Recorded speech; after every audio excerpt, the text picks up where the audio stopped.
Hi, Miss Steph here.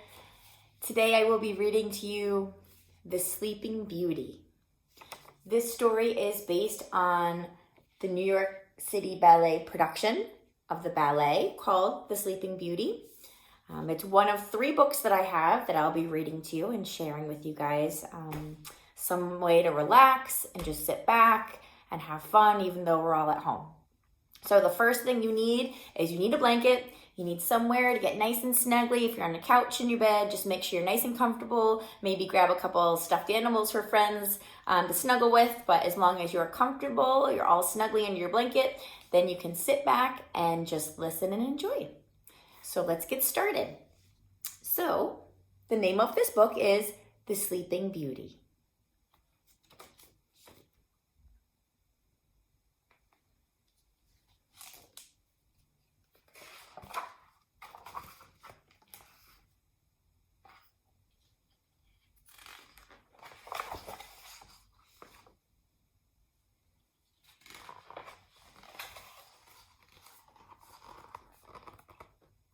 In a kingdom far away, a king and queen were celebrating the birth of their beautiful baby girl, Princess Aurora.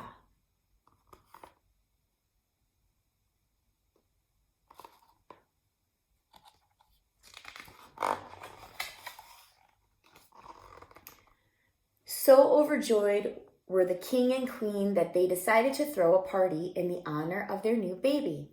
They flung open the gates of the kingdom and invited the entire land to celebrate.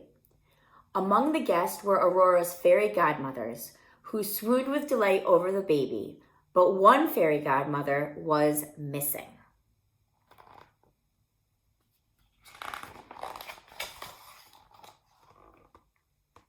The evil fairy, Carabosse, realized that she had not been invited to the party, and she was furious. How could she be ignored? What had she done to be left out of the festivities? She fussed and fumed, her anger growing into fury. Then she came up with a plan. She would go to the party, and the king and queen would pay dearly for leaving her out.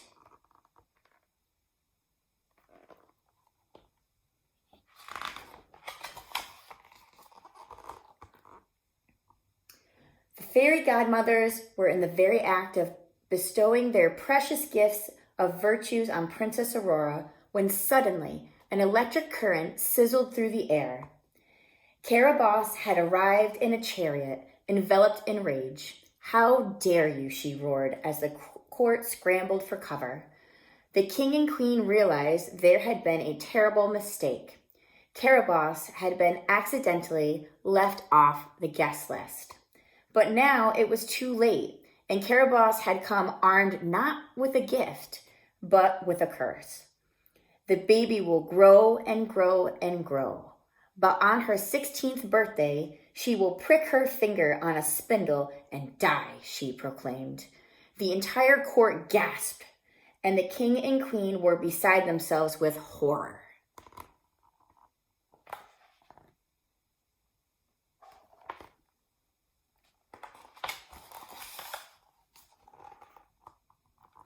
Luckily, there was one fairy who had yet to give Princess Aurora her gift. The lilac fairy stepped forward. "Princess Aurora will grow and grow and grow, and on her 16th birthday, she will prick her finger on a spindle, but she will not die," said the lovely and kind lilac fairy. Everyone sighed with relief.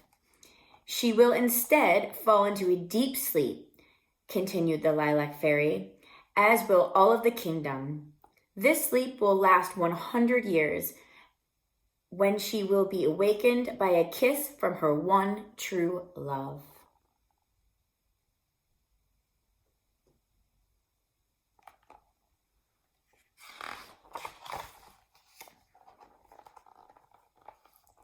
The grateful Aurora grew up much loved and happy and totally unaware of the curse set upon her. For her 16th birthday, the king and queen planned another party, equal to the grand celebration of her birth. News of Aurora's charm and beauty had spread, and Princes from all around the world hurried to meet her. Garlands of flowers were strewn throughout the kingdom as anticipation grew for Aurora's arrival at the ball. When Princess Aurora glided onto the floor, everyone could see she had grown into a lovely young woman. She took turns dancing with all her suitors, and none could help but smile at the beautiful princess twirling with such joy.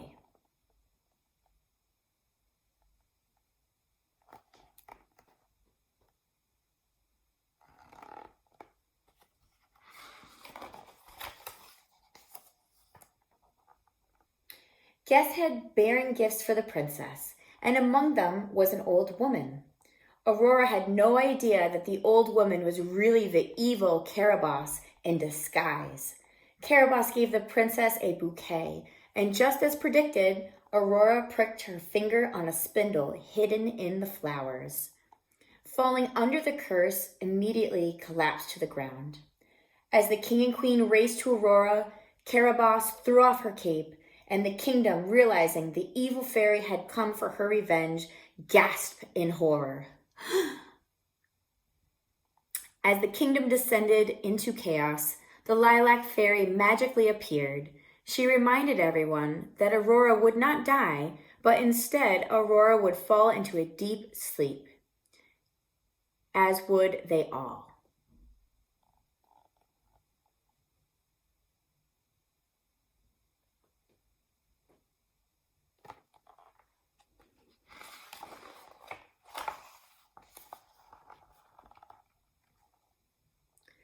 As they drifted to sleep, a stillness fell over the land.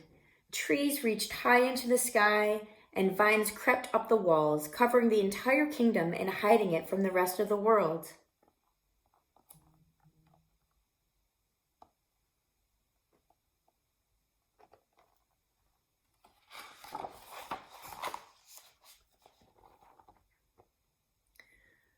On the exact day when 100 years had passed, a prince named Desiree was riding his horse in the forest and stopped to take a rest. He began to daydream, and as he did, the lilac fairy appeared in front of him. "You are thinking about your future," she said, "and I know where your future lies. It is with your one true love, a beautiful princess named Aurora." The lilac fairy showed Desiree a vision of Aurora.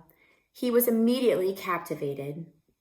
He just knew that this princess was his one true love, and he wanted to see her at once.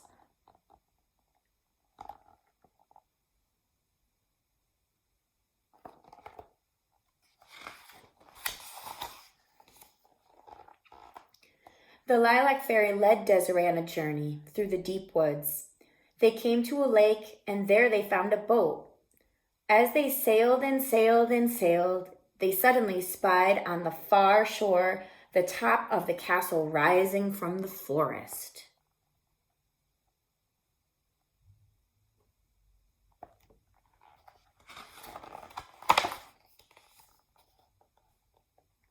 They reached the other side of the lake, and after valiantly cutting through the tangled vines and branches that surrounded the castle, Prince Desiree at last reached the beautiful sleeping princess and gently kissed her.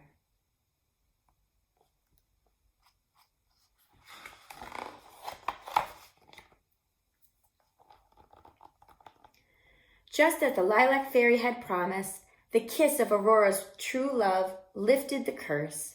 Aurora smiled and slowly rose, rubbing her eyes and stretching her arms and legs. She saw the rest of the kingdom restored to life. How happy was Aurora to meet this wonderful prince, and how happy he was to meet her. Now that they had found true love, they agreed to marry at once.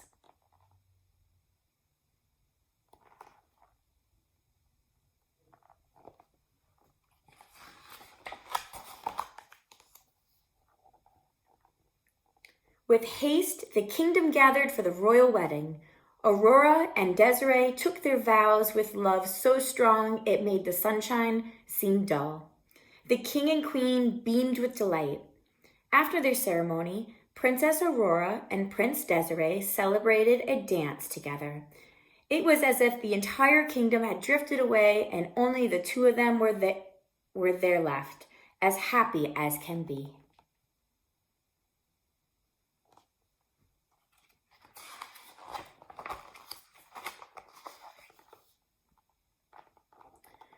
While the kingdom continued to celebrate, characters from all the fairy tales amazingly joined in the celebration.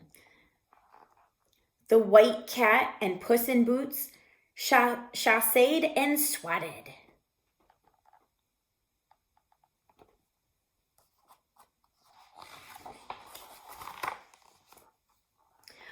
A group of jesters performed tricks and flips, and Princess Florine and the bluebird floated and fluttered across the floor. The wolf found Little Red Riding Hood hiding in a forest of tree branches held aloft by the kingdom's tiniest children.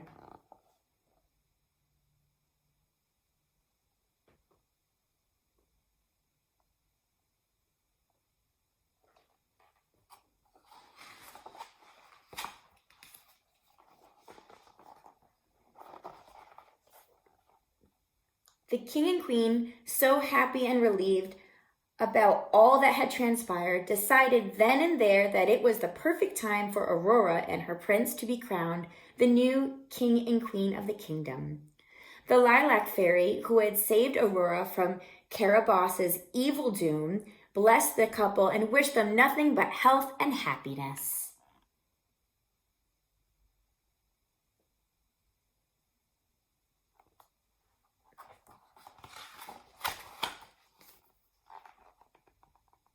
It was a happy day for a happy couple and a happy kingdom.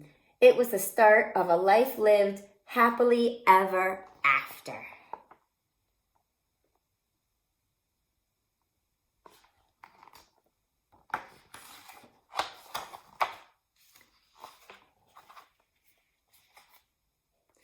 I hope you will join me again for our next story time with Miss Steph. Bye, everybody.